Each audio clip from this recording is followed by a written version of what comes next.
Anyway, let's get started. This is quick and fast and easy. Allies, good people. All right, we're But obviously really, going to be I covering think, the doing that Trump because they're Gaza very peace tired of plan and what's how going on shitty for it so is many and decades. what it actually spells.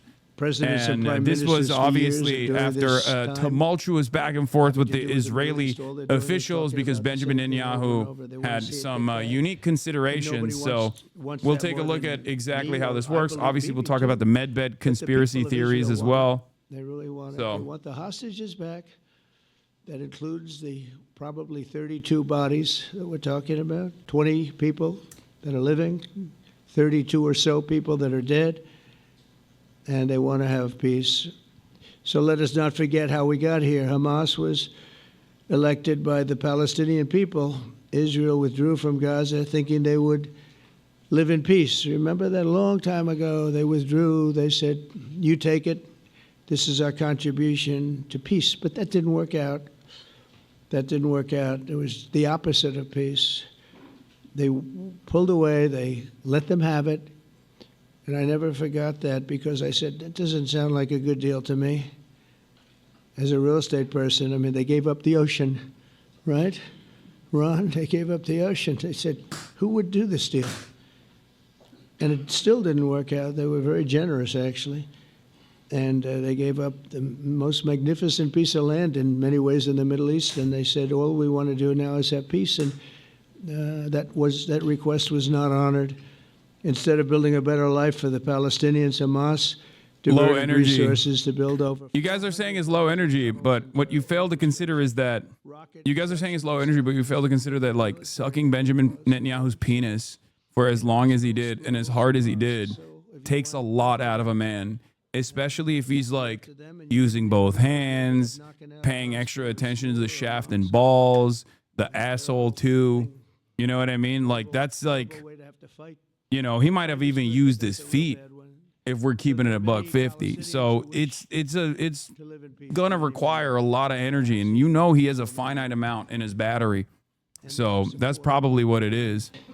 I challenge the Palestinians to take responsibility for their destiny. My mom is listening. Well, your mom probably also knows that Donald Trump was eating Benjamin Netanyahu's ass earlier before he got up on that stage. To a brighter future. They don't want the life that they've had. They've had a rough life with Hamas. If the Palestinian Authority does not complete the reforms that I laid out in my vision for peace in 2020, they'll have only themselves to blame. We're giving them an amazing Hamas rejects footprint, this, you and have our they full amazing backing to do support what you from need the to leaders do. of the Arab world and the Muslim world, the great leaders. These are great leaders. These are unbelievable leaders that have built great countries and very wealthy countries. What the future holds for the Palestinians, no one really knows. Focused on ending the war immediately, getting all of our hostages back, getting everything back. Hard to believe when you even say it. And creating conditions for durable Israeli security and Palestinian success. Israeli security is going to be involved. We're going to help you. We'll be there with you in terms of helping with security. We want to make sure it works. We just want to make sure it works. There shouldn't be a shot fired. Now, there will be, I guess, because that's the way it seems to be, but there shouldn't have to be within a few days. There shouldn't have to be a shot fired. Maybe for eternity. Wouldn't that be nice? I hope it's true. I can tell you the leadership of that region feels that there's a good chance of it being true. So this will lead to this agreement that we're talking about will lead to a sustainable long-term peace. No president in history has been a greater friend of the state of Israel than I have, in addition to negotiating the he ain't wrong. Abraham He ain't Accords. wrong. I like to say it that way because He is a great friend of real people, that's Israel. what they call Abraham. I would say Abraham, but it's so much nicer when you say Abraham. What? So much more elegant. So fucking stupid. But the Trump plan for Abraham Gaza Accords, includes the amazing. transitional Jared, border you peace that did would be headed along by with your President group Donald of J. Trump. Geniuses. And nobody thought that could be done. We have 4 countries, and God, Sleepy Joe Biden didn't do a thing. He didn't even know We're what the led hell by they were. madmen who are He should have had incredibly them pulled up, stupid but I and think this incredibly will also violent lead and to incredibly vile. packing them. And who knows, maybe even Iran can get in there. I hope. We hope we're going to be able to get along with Iran. I think they're going to be open to it. I really believe that. But they could be a member. I long ago said, I'll bet you at some point Iran will be a member of the Accords. And little did I realize it was going to take this turn. That was some turn we did with the B-2s. But I think they might very well be there because it's a great thing for them economically. I recognize the eternal capital of Israel. I opened the American embassy in Jerusalem. That was something that everyone said would never be done, could never be done. Virtually every president for many, many years, for decades, would campaign on making Jerusalem the capital of Israel. They campaigned on it over and over. Is that right, Steve? Is that right? Everyone, and when they got to it, and I understand why now, because it was so. When I got to office, I campaigned on it too. I said, we're going to make it. And then I'd get calls from the leaders of various countries saying, please don't do it. Please don't do it. It'll end the whole world. Please don't do it. And finally, I just didn't say anything, and I did it. People were calling me before I did it because they heard I was going to do it. And leaders of countries were calling me. And I think it was on a Thursday that I did it. And they'd call me Monday, Tuesday, Wednesday, 3-4 times a day, and I said, tell them I'll call them back on Friday. And I announced it on Thursday, and I called them back, the biggest people in the world, and they said, you've done it. I said, what? You've made the capital Bro, he sounds dead. Israel, Jerusalem, and we wanted to talk yet. I wish you called me a little sooner. Maybe I could have done something. This is the most Brandonized so that was a lot easier than I wonder if it's like, I wonder if there's something going on with like how much you dick ride Israel. Like when you're throwing your back out on that penis, the more you go hard for Israel, the more your life energy is sucked out of you. It just led to something that I promised and something that was very popular speech that he's delivered in a while, dude. Jewish people and a lot of other people too. I recognize Israeli sovereignty over the Golan Heights, and I cut taxpayer funding to the corrupt United Nations Relief and Works Agency, and United Nations is interesting because he's trying to talk about his as you know, a few days ago, they introduced me, ladies and gentlemen, been pro-Israel. The President of the United States. And I'm looking at my teleprompter, and the thing was dead, stone I mean, cold. He's having a hard time dead. explaining it. The thing's up here. I have a long, beautiful speech to make. I'm back 30 feet back, and I'm saying, they're introducing me. There's nothing on my teleprompter. So, but I made a speech. I actually got good marks. You think Biden could have done that? I don't think so. I don't think he could have done that. I don't think too many people could have done it. But actually, it was actually more of a speech from my heart, if you want to know the truth. I think it was Thanks for everything. maybe better in certain ways because it was from the heart. It has to be from the heart. Otherwise, you're in big trouble. But I cut. It has to be from the heart. Otherwise, you're in big trouble. For that very corrupt United Nations Relief and Works Agency, and nobody thought that would be done, and withdrew from the horrible Iran nuclear deal that was imposed upon Israel by Barack Hussein Obama and Biden. And I don't think Biden knew anything about it, though. I don't think he knows anything about it now, actually, if you ask him. He'd say, what is that? And we obliterated Iran's nuclear enrichment capacity, making it impossible for them to have a nuclear weapon, which they would have had probably in about 2 months. JPK Mets 31. Thank you for the 25. But I've never asked Valorant is still doing Israel to compromise its security. But we had big, strong talk. Nobody's been better to Israel. No president's been better to Israel than Donald Trump. But we had a long, strong talk, Bibi and I, and he understands it's time. It's time. History has shown. And the people of Israel want it. And the people of the Middle East want it. The people of enemies of Israel want it, but they don't have really Breaking Israeli Prime Minister Benjamin Netanyahu spoke on the phone with Prime Minister Qatar Mohammed bin Abdulrahman Al Thani and apologized for violating Qatari sovereignty in the strike in Doha and expressed regret for the killing of a Qatari security guard per source familiar. Had respect anyway, but they gained respect.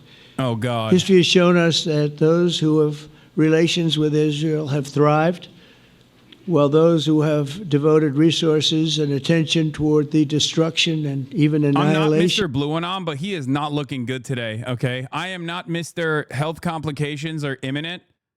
You guys know this. I try to shy away from that sort of commentary, but he is looking like a man who is on 1 HP here. The I promise haven't of seen the him new this bad in a Middle minute. East is so clearly- And it's early in the day, too, which makes it harder. He is hitting Brandonization levels that I haven't seen thus far.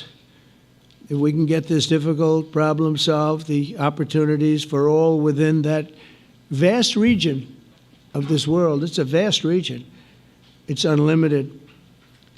The Abraham Accords show that all countries are better off when they communicate and work together and embrace new opportunities. I hope Jared and Steve and Susie and Marco and JD, we have great people. I hope you guys are going to work very hard to get these other countries in, because now they have no excuse. There's no longer an excuse. They were somewhere hesitant. And I tell you, the 4 countries that went in, I give them tremendous credit, and it's worked out incredibly well for them. In the same spirit, I'm pleased to report that earlier today we took another important step toward greater understanding of the region. A short time ago, we had a historic phone call in the Oval Office with Prime Minister Tani, who's really a great person. So we had a great talk, and I was on the phone, and Bibi was talking. Prime Minister Al Thani was of Qatar. They really had a heart-to-heart conversation. It was a great conversation, I thought. It was productive. It was everything that you need to have something turn out to be successful. And I want to thank Bibi, and I want to thank the Prime Minister. It was fantastic. We agreed to launch a formal trilateral mechanism between Israel, Qatar, and the United States to begin a dialogue to enhance mutual security, correct misperceptions, and avoid future misgivings. And I want to thank Qatar, its leadership, and the Emir. He's a fantastic person. I think, I'm going to be his public relations man because I know him differently than a lot of people know him. But he wants peace. Brother, he wants to see peace. We're going to talk about the John. And his people. We're going to talk about the John Oliver speech as well, or the John Oliver Benjamin Netanyahu thing as well. Okay, don't worry. And again, What's we're not my quite interpretation? finished. We have to I get have to make a full assessment after I look through all of the minutia. But I covered this before. I covered the 21-point peace plan before. There were 3 different main variants. It seems like they're going with like a combination of the French, Saudi, Arab forces, and then also with like some kind of British vizier in the form of Tony Blair. So it's a combined deal between the French Saudi deal and the American-backed Tony Blair deal, and obviously there's some like Israeli pushback in there as well. But we'll see. We'll see what. I mean, I think it's awful regardless, because it completely violates all semblance of Palestinian sovereignty. But we'll see exactly what the final deal looked like. So that we can end the war and get us back our hostages right now and have everlasting peace. And I look forward to having relationships with everyone as the chairman of the board.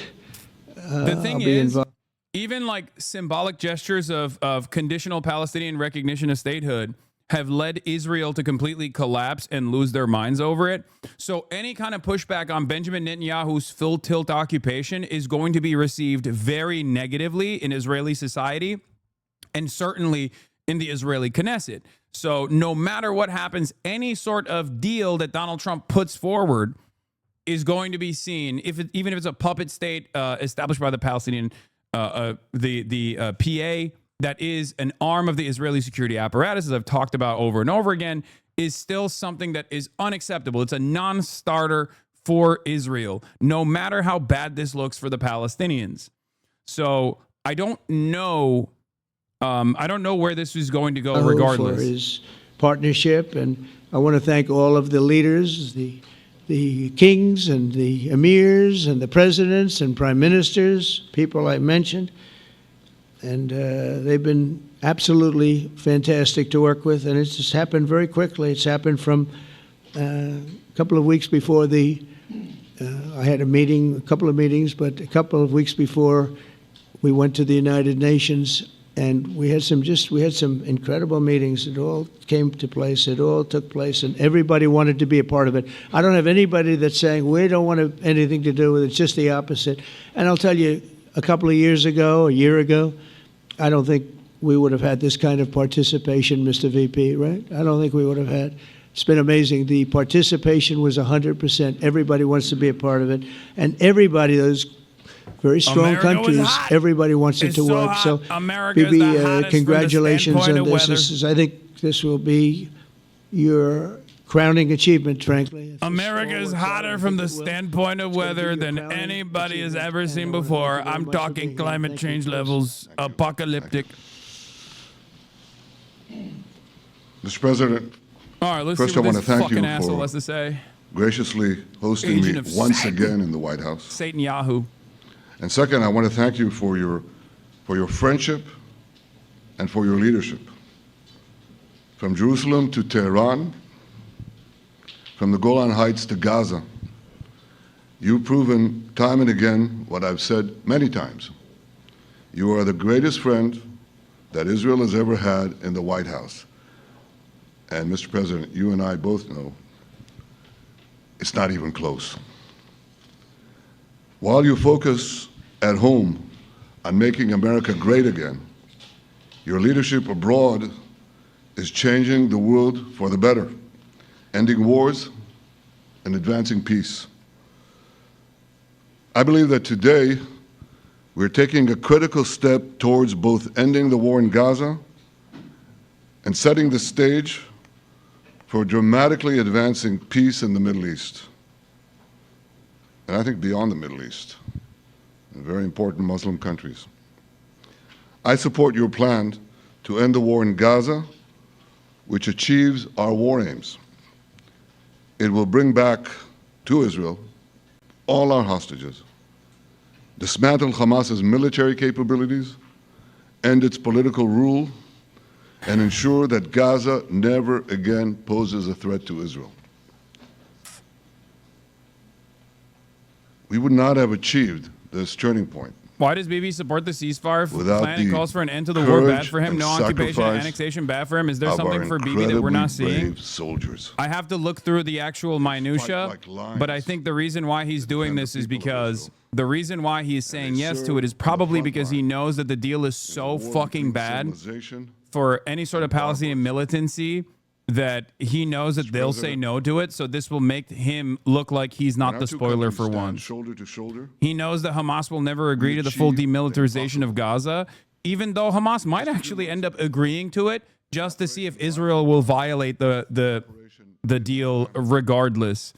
But a decisive blow against Iran's nuclear and ballistic missile I think program. ultimately, because America Your and bold Israel are decision tied to the hip to send here, those B-2s given what they have done so the far, region any safer sort of back and forth here and the world is safer. simply for the cameras. Now, Because I don't think Benjamin Netanyahu has been an next step autonomous figure in this, win right? the war I know I joke often about like how, peace. you know, Trump is obviously letting Benjamin plan is Netanyahu consistent dominate with and the blah, blah, five blah, all principles this shit. my But government like, set for the end of the war. but I will say, And the I day think after that Hamas. all of this, all of these dealings, all of these associations, all of the back and forth is just pure show. in the Capitol. And ultimately, their grand All our design is still hostages, to allow Israel to take full those control who over the are Gaza alive Strip. and those So who I died, suspect that this will make it easier all of because them they'll use the home, legislation, they'll use the advancement Hamas of will be demilitarization, and then inevitably Gaza let will be Israel come in and kick the coverage. Israel That's will what I maintain suspect is security going to happen. responsibility, So including that's a security probably part of the perimeter reason why for the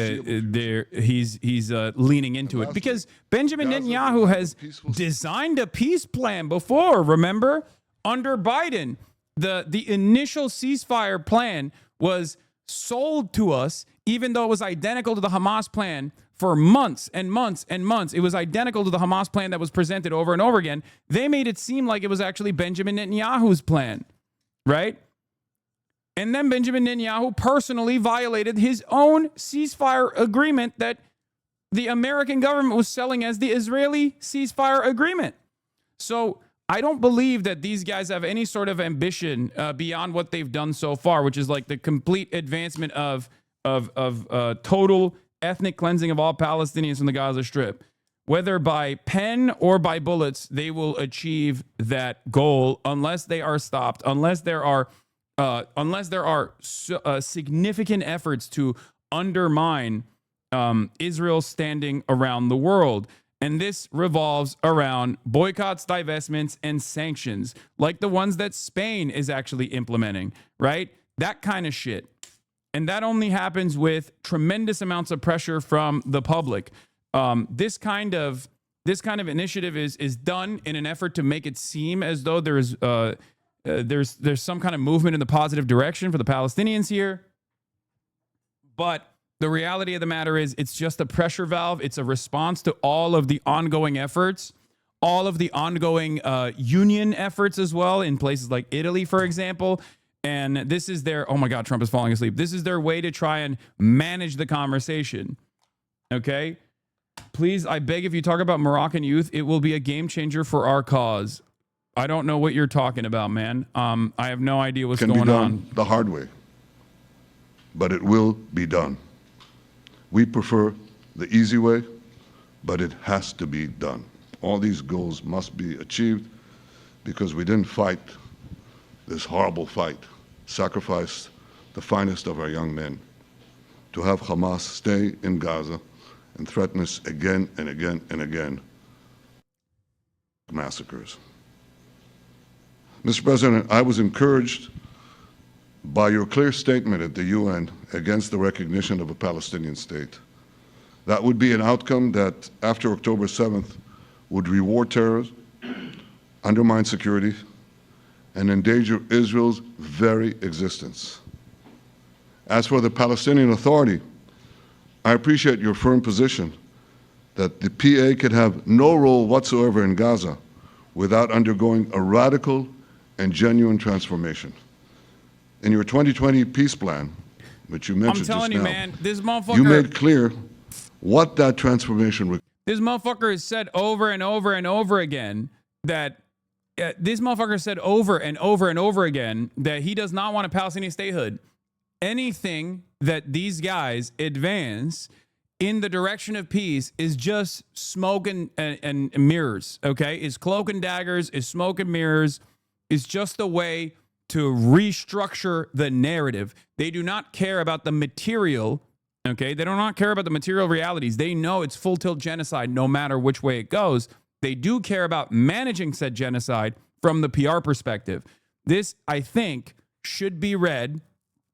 This should be read in the same exact way that these guys have supposedly implemented ceasefire initiatives in the past. A way to say Hamas is the spoiler here. Hamas is the spoiler here. And they just like keep putting forward maximalist positions over and over and over again in an effort to lay the blame of the setbacks on Hamas while they just continue fucking killing people. Because Israel hasn't stopped its bombing campaigns. Israel did not stop its bombing campaigns when Benjamin Netanyahu was speaking at the UN General Assembly. Israel did not stop its bombing campaigns this morning while this was happening. They are still actively and tirelessly working to complete the genocide. Okay? Abraham, however you want to call it. Under your leadership, Mr. President, we can re-energize the Abraham Accords that we forged 5 years ago. We can expand them to many more Arab and Muslim nations that choose moderation over extremism. I think there's an opportunity here. It's not going to be easy. It's tough going. But I think if we succeed, you're absolutely right.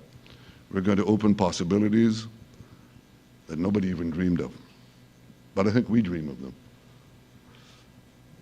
As you've told me, Mr. President, and you've told the world many, many times, you said, remember October 7th. Remember October 7th. And we do.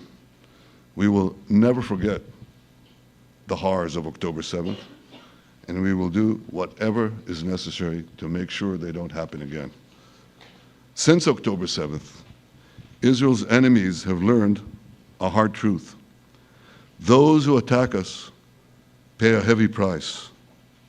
But those who partner with us advance progress and security for their peoples. President Trump just said it. It's also in the Bible. Dude. It says, those who will bless you will be blessed, and those who will curse you will be cursed. And that's actually what is happening. We want the blessings. I think we've done a lot in the past 2 years to end the curse. We're not finished, but we've done a lot. And we've done a lot together to end the curse. I want to thank your entire team for their efforts to get to this point. I especially want to thank Steve Witkoff and Jared Kushner for their indefatigable work to bring Israel and Arab states in the region closer together. I am deeply grateful to both of them for their work. We had a phone call today just to make it clear. I said to the Prime Minister of Qatar, Israel was targeting terrorists, wasn't targeting Qatar. And of course, we regretted the loss of the Qatari citizen, wasn't our target.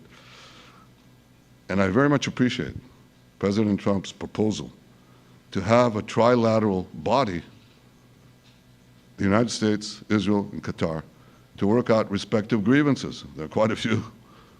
But if we could try to mitigate them or put it on a different footing, I think that'll be good for everyone. Above all the people, the fine team, and many helpers who've done this, I want to thank you, Mr. President. History has already shown that under your leadership, Israel and America can change the face of the Middle East. And today I'm hopeful that your plan to end the war in Gaza will do so again and do so soon. It will free our hostages, end Hamas's tyranny in Gaza, and enable a more secure and prosperous future for the peoples of our region. Thank you, Mr. President. May God bless America. May God bless Israel. May God bless the indispensable alliance between our countries. And may I add in Hebrew, Gemal Chatima Tova, may we all be inscribed in the book of life. Thank you. Thank you very much, Bibi. So I think while we wait for these documents to be signed and get everybody in line, I think it maybe is not really appropriate to take questions. I'm meeting with, as you know, what the fuck? A couple of Democrats in a little while about the country. Oh, government shutdown, keeping yeah. our country open. They're going to have to do some things because their ideas are not very good ones. They're very bad for our country. So we'll see how that works out. But this is something that was really historic today. This was something that was amazing. I think, Bibi, I mean, depending on you, I think while we're waiting for signatures and waiting for approvals from a lot of different countries that are involved in this, we probably shouldn't take questions? Or would you like to take a question or two from perhaps Jesus a friendly Christ. Israeli reporter, if there's such a thing? Jesus It's a Christ. very, very tough proposition. God, what a dick sucker. Mr. Oh my President, God. but I I would go by can't your instinct stand this that this motherfucker, is- bro. We'll have enough time for questions. Let's settle the issue first. He doesn't know that Benjamin Netanyahu hates Israeli reporters, by the way, with the exception of like maybe 2 channels that he was directly prosecuted for, ironically enough.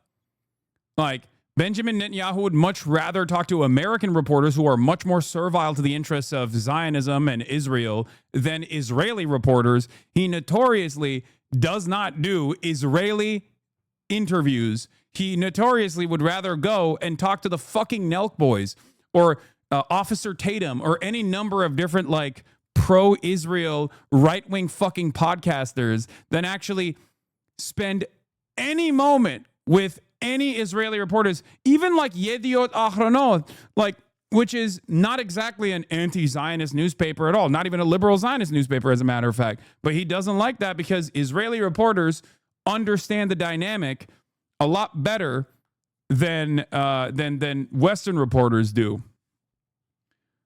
So that's why he said, "No, I'm not going to talk to anybody." Israeli reporters be like, "This is unacceptable. Once you drop the nuke." No, you're wrong. Remember, in Israel, there is no need to soften the propaganda. In Israel, there is no need to make, like, New York Times has a different approach to covering Israel than Haaretz does, than Ynet does, than Jerusalem Post does. And the reason for why is because there are internal domestic affairs that are taking place in Israel, and that they don't need to like do the Israel is doing this for a righteous cause propaganda that like the New York Times has to do for the Western audiences. Because if the New York Times actually would cover Israel honestly, then most people would have the same opinions that we have here at this broadcast. The reason why we have arrived at the position, the anti-Israel position that we've arrived at, is because of Israel's actions and its conduct.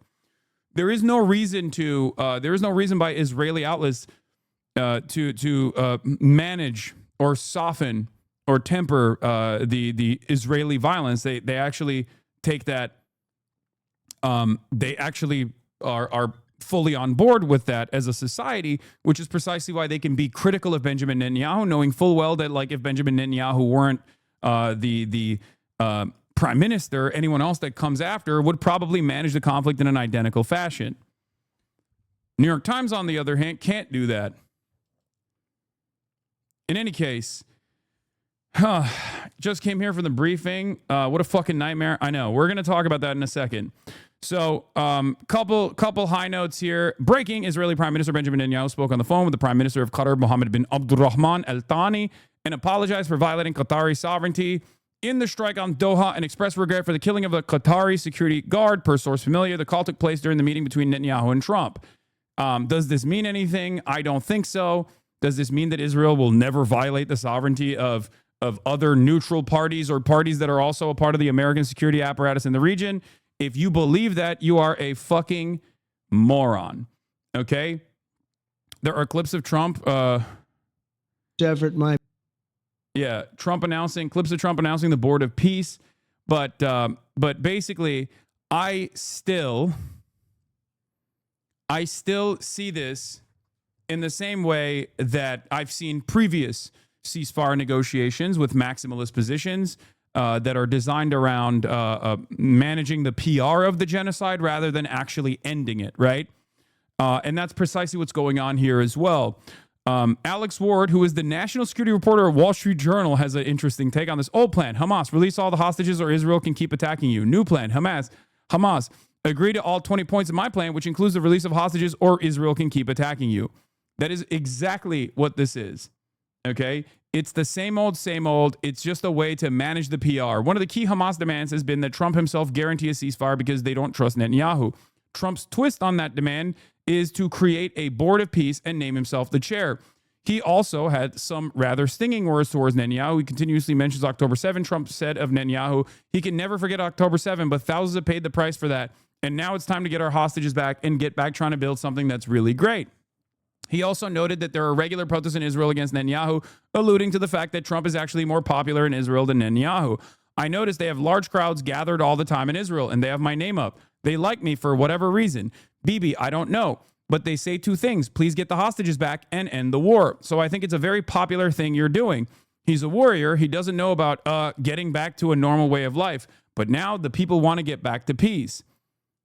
Once again, this is all a byproduct of the pariah state that Israel has become. This is making it harder for America to continue offering maximum loyalty to Israel because it makes people frustrated. It makes the Western populations frustrated. This is the reason why all of the Western leaders, if you've noticed, have taken symbolic actions against Israel.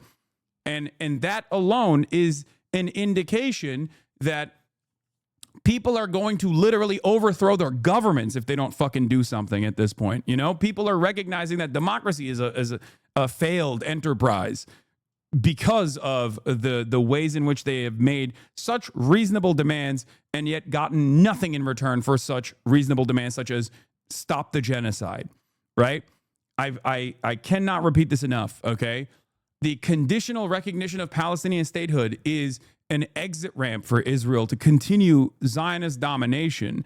And yet Israel is so invested in permanent warfare, in permanent death and destruction, partially because when the dust settles, Benjamin Netanyahu is not incorrect in his assessment that this will collapse Israeli society, okay? Because Israeli society is held together by pure domination of the Palestinians right now. That's the only thing, that is the only glue that holds Israeli society together. permanent domination of Palestinians and all Arab states around Israel is the only thing that keeps the Israeli society going, where they go, oh, this is a security concern now. We have to bomb Lebanon. Oh, this is a security concern. We have to bomb this country, that country. Once that goes away and you have civilians, NGOs, human rights organizations, and the international community storm Gaza with a sea of support, it's going to be so over.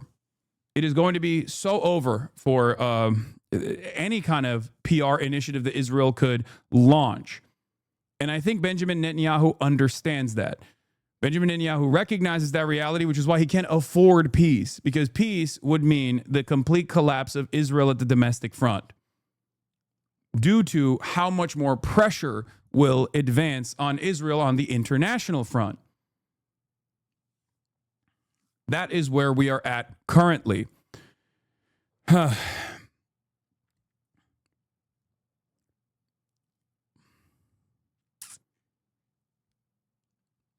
don't think it's because Benjamin Netanyahu is more concerned about his career and not being arrested than the stability of Israel. I think that he is an actor. He is an actor that is advancing the overall Zionist project and its interests, and also an actor that is advancing America's interest in the region of Israel's domination. That's all this is. I don't think that someone like Benjamin Netanyahu will be punished so severely for the corruption charges that he has because he fucking bribed like news outlets or something for positive coverage. That kind of shit is so manageable. Dude, he is doing a genocide. He can't even go over fucking Spanish airspace right now, and he's still able to freely travel to the United States of America. What makes you think that that is an issue of consequence? At most, he'll just fly to America and remain in the United States of America for the rest of his fucking life, and then Israel will not punish him at all. Are you kidding me? That's inconsequential. Benjamin Netanyahu, just like any other leader that will come after him, and just like any other leader that came before him, is simply an actor that is following the interests of American empire and Zionism, okay?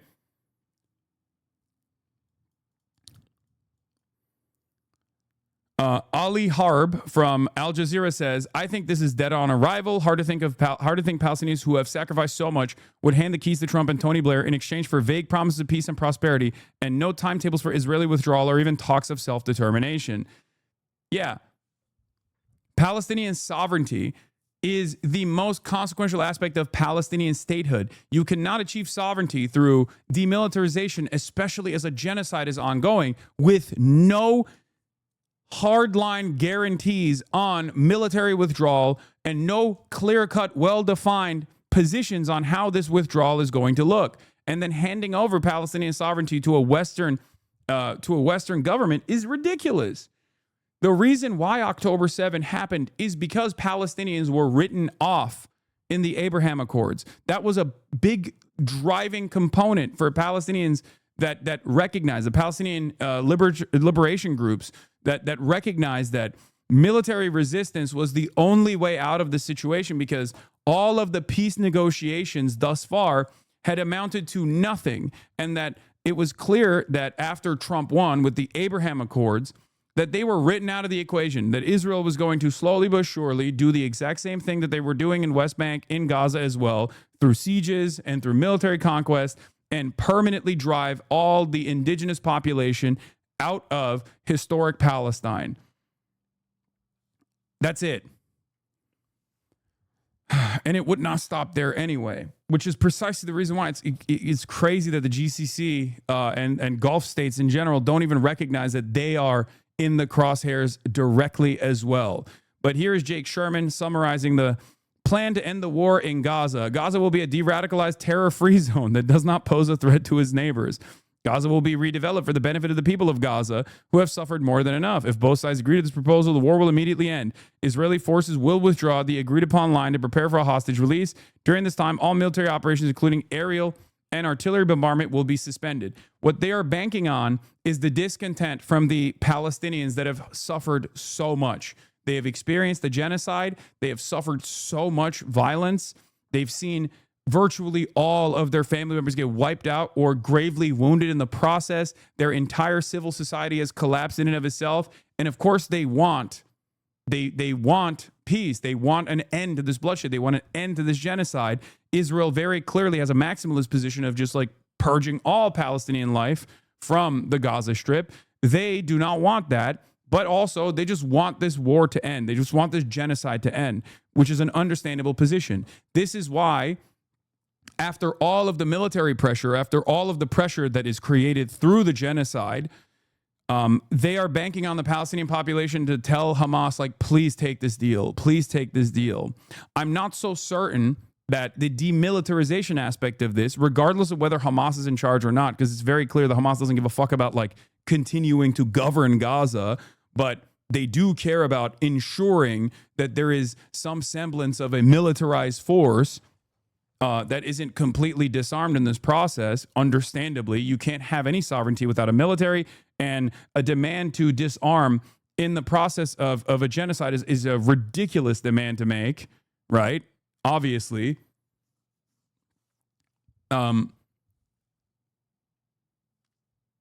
It's clear to me that this maximalist position that creates like a European viceroy, right? A colonial vestige here, completely dominating Palestinian lives at the behest of and the directive of Israel eventually, because Tony Blair is basically an agent for American imperialism and, of course, Zionism as well. If they were to set something like this up with Western powers controlling Palestine, whatever it looks like, then Palestinians still don't have any sort of sovereignty whatsoever.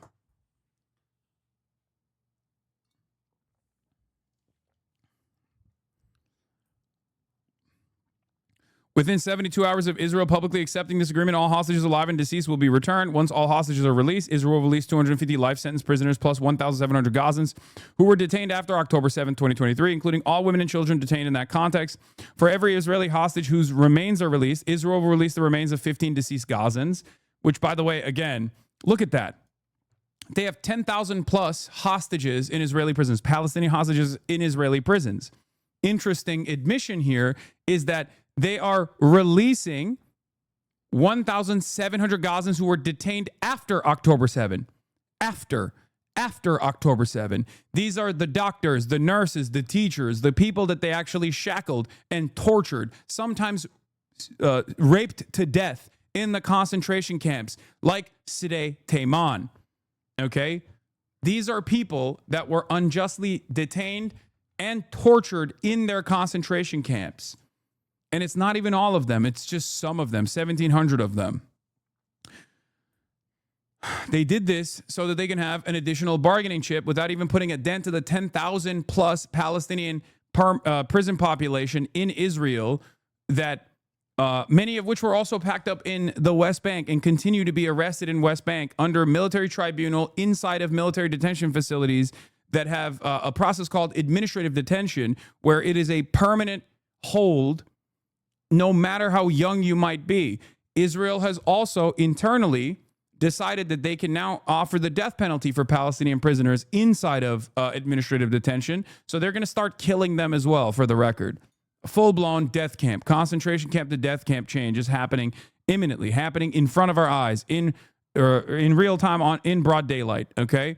Once all the hostages are returned, Hamas members who commit to peaceful coexistence and to decommission their weapons will be given amnesty. Members of Hamas who wish to leave Gaza will be provided safe passage to receiving countries. Upon acceptance of this agreement, once again, this betrays what Hamas has done so far.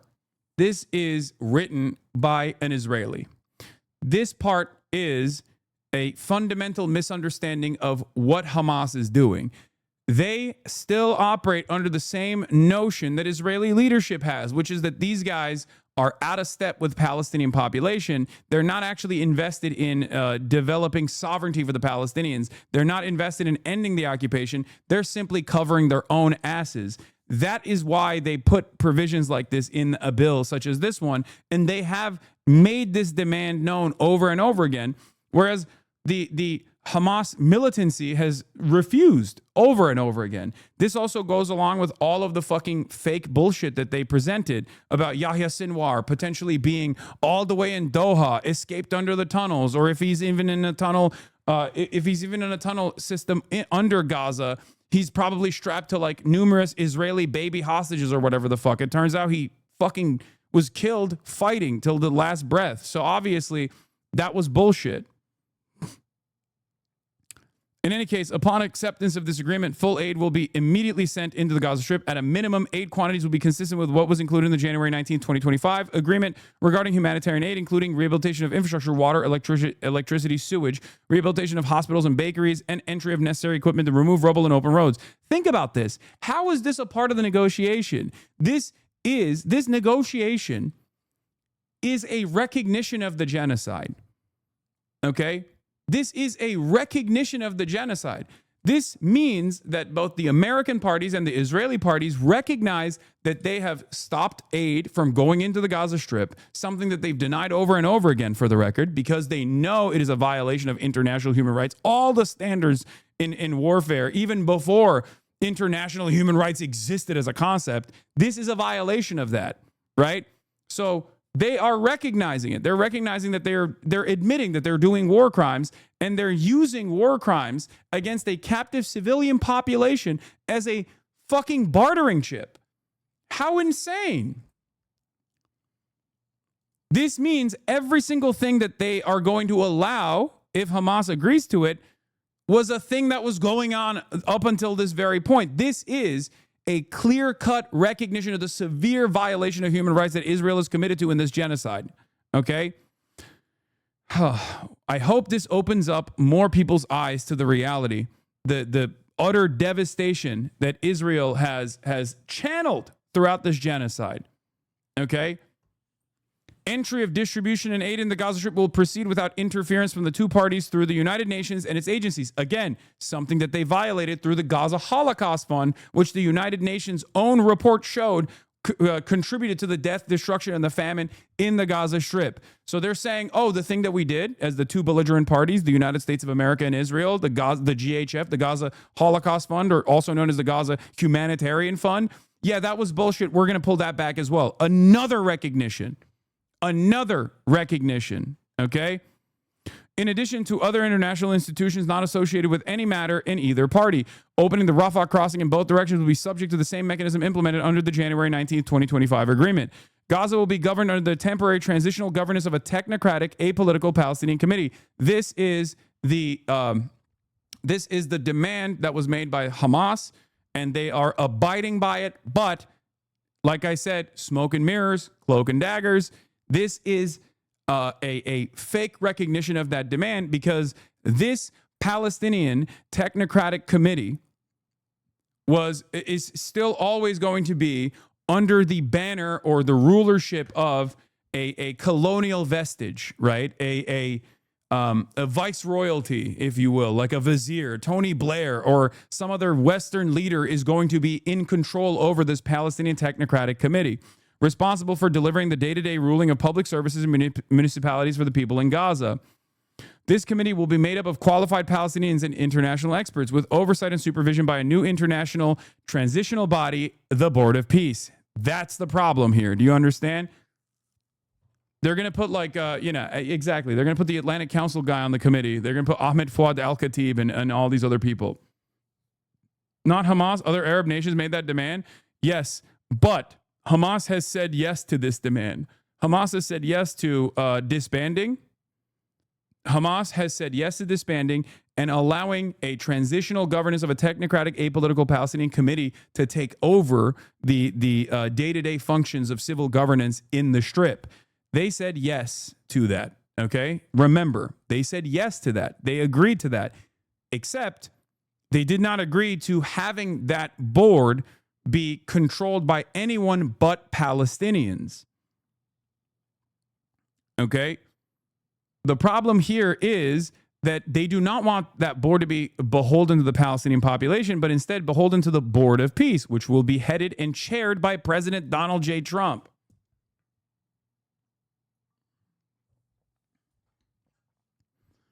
with other members and heads of state to be announced, including former Prime Minister Tony Blair. This body will set the framework and handle the funding for the redevelopment of Gaza. The reason why Tony Blair is a significant person here, and is it once again, it proves that there is no real investment in making sure that this is a peaceful transition for Palestinians to gain some sort of dignity or sovereignty, is because Tony Blair is one, also known as the Butcher of Iraq, but Tony Blair is the fucking, George W. Bush of England. But also, on top of that, Tony Blair played a role in Boston Consulting Group and the Gaza Holocaust Fund. He literally has been aligned with Israel and America's interests every step of the fucking way.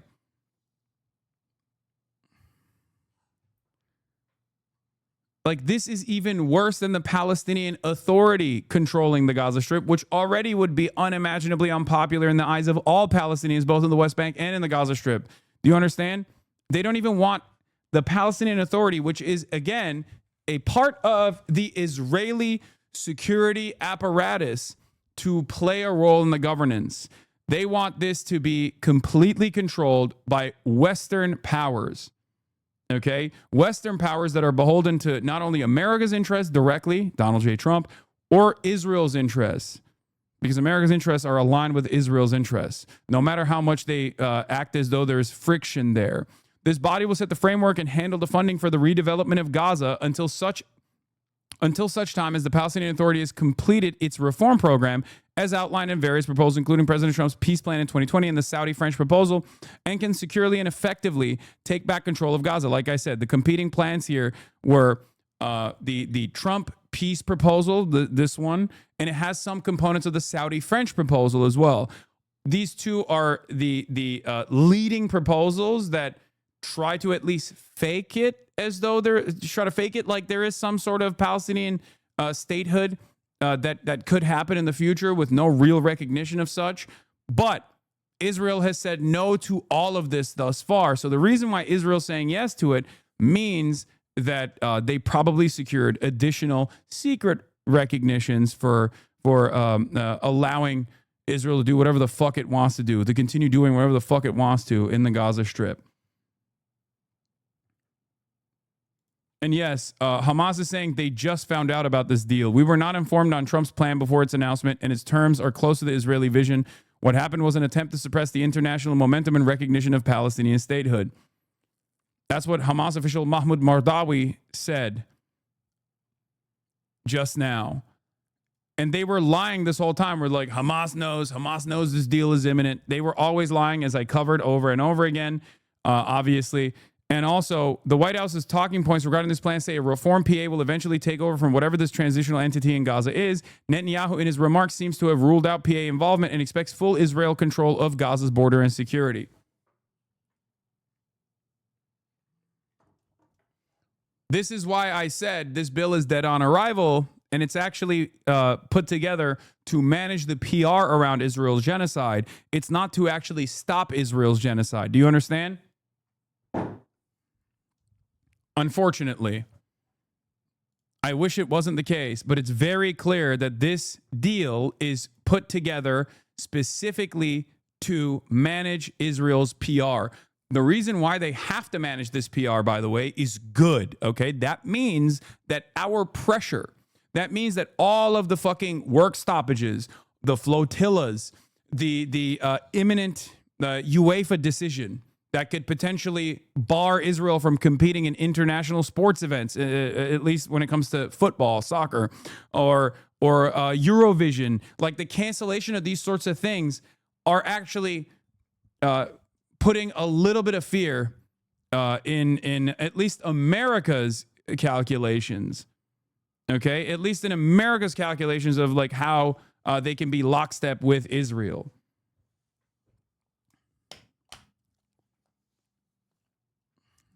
This is not an opportunity to pull back and look at this and go, oh, we've done it.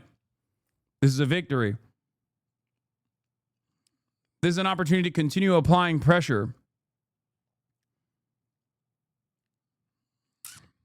Make no mistake. The 8th flotilla that is entering the Gaza Strip, like the waters, the coastline of Israel right now, the blockade that Israel has implemented illegally while it's participating in this genocide, is even more important right now.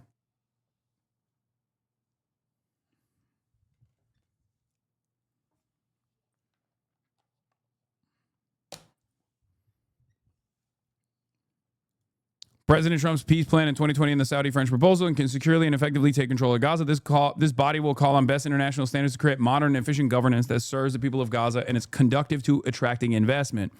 A Trump economic development plan to rebuild and energize Gaza will be created by convening a panel of experts who have helped birth some of the thriving modern miracle cities of the Middle East. Many thoughtful, just talking about UAE and Saudi, by the way, and Qatar too. They're talking about like,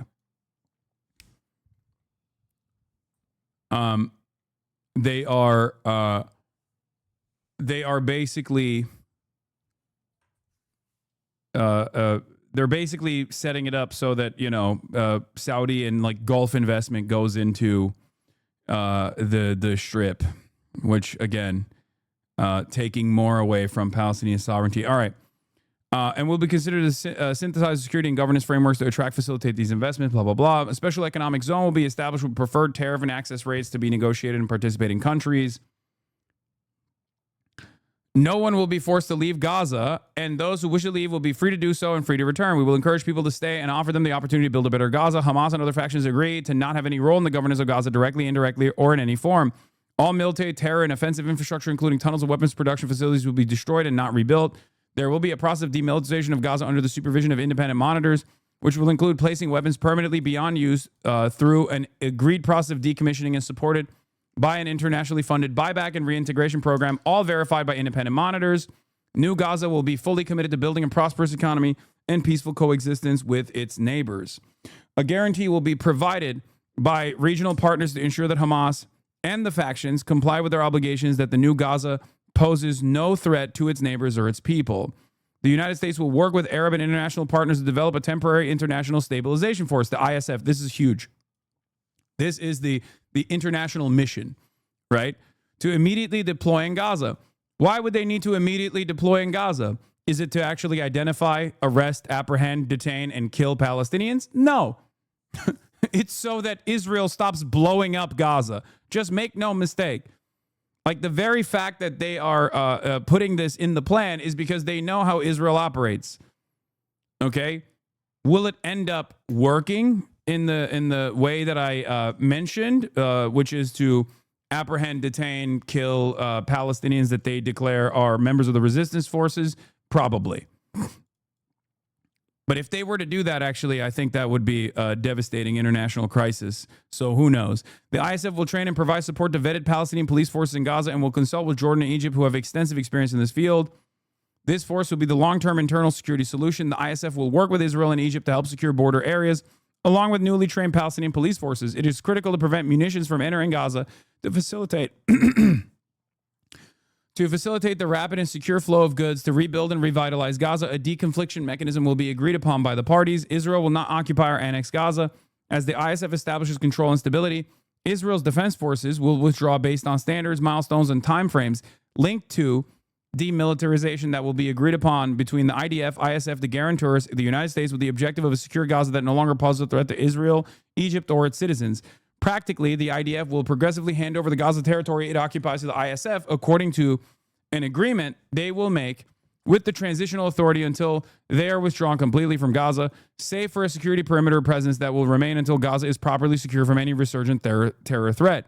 In the event Hamas delays or rejects this proposal, the above, including the scaled-up aid operation, will proceed in the terror-free areas handed over from the IDF to the ISF. An interfaith dialogue process will be established based on the values of tolerance and peaceful coexistence to try and change mindsets and narratives of Palestinians and Israelis by emphasizing the benefits that can be derived from peace.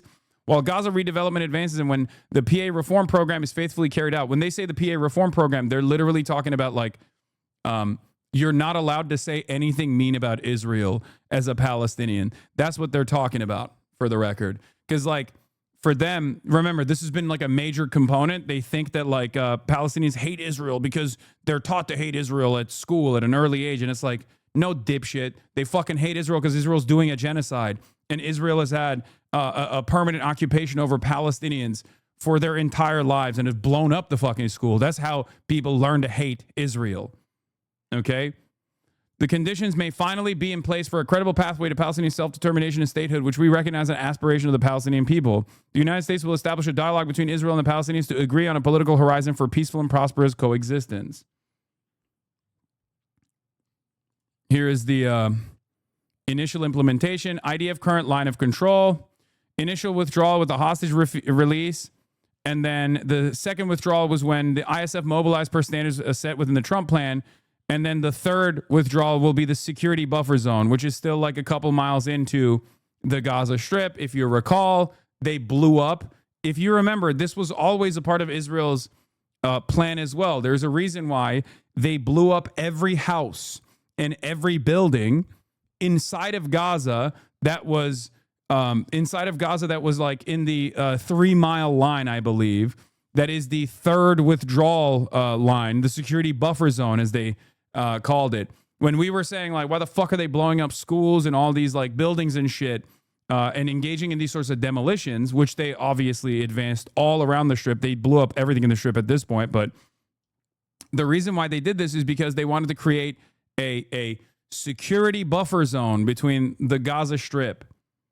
This security buffer zone, as you can see, also includes the Philadelphia corridor as well. That's right here, the corridor between the Egyptian state boundary and the Gaza Strip.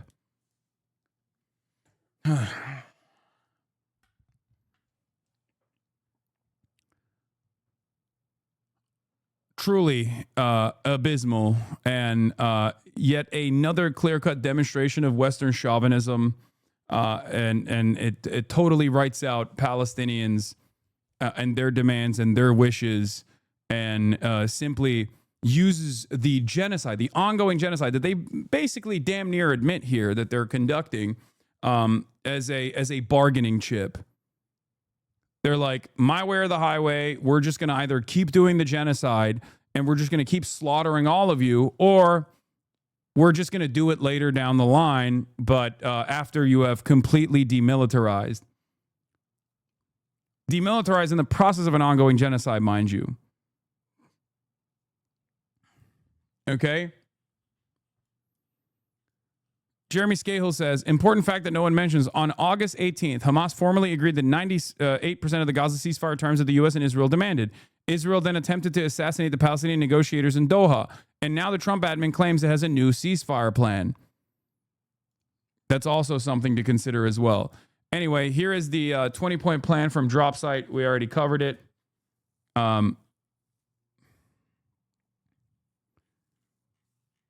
Do you think Hamas will accept? I don't know. I don't think they will. They just received it for the first time. Like, Hamas saw this plan at the same time that we did. Okay? If you want to understand, like, is this a real initiative for a ceasefire? It's not.